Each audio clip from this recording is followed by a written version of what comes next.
countdown to the Alaska summit that the world is watching and is on the edge.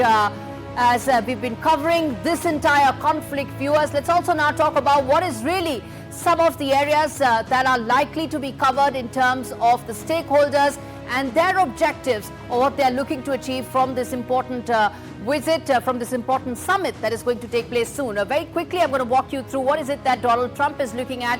He wants a ceasefire. He actually wants that Nobel. Don't forget that.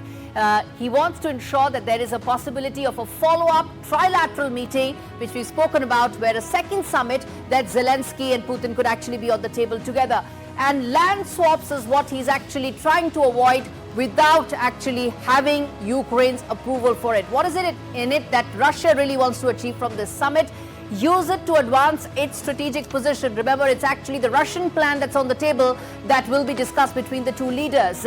Seek the recognition of the occupied Ukrainian territories, Luhansk, Donetsk, and the Russian-speaking belt. That's crucial and critical for the entire conflict and for Vladimir Putin to really be able to extract that and formalize that in an arrangement. Possibly push for neutral or favorable terms. That's exactly what he's looking at. That peace plan that he has put forth allows for that, and that's something that many people in America feel could be a huge disadvantage. Lastly, what Ukraine wants is, of course, peace, wants that their sovereignty is not undermined.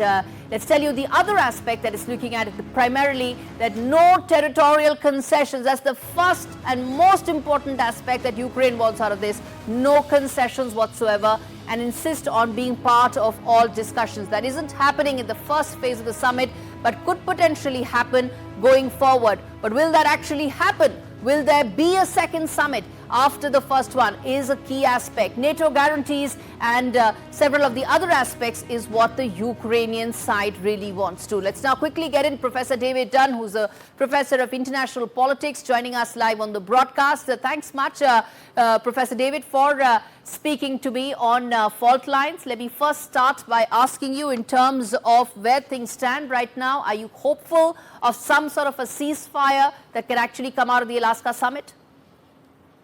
In a word, no.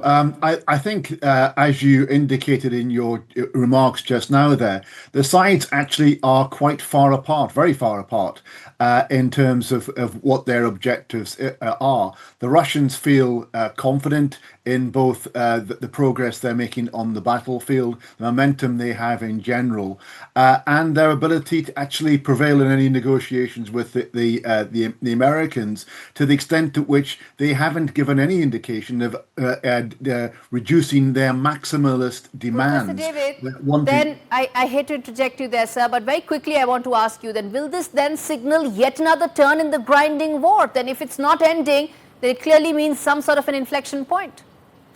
But that is a potential outcome for that.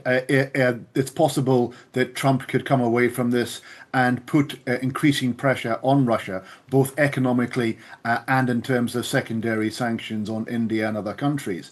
But it's also possible, as many of the Europeans fear, that Trump will put pressure on Zelensky to make more concessions than he is currently prepared to do. So the stakes are very high in this conflict, and it's really a situation that could go either way, partly because we have two very unpredictable protagonists involved in this summit, and it's possible that we can get a variety of outcomes.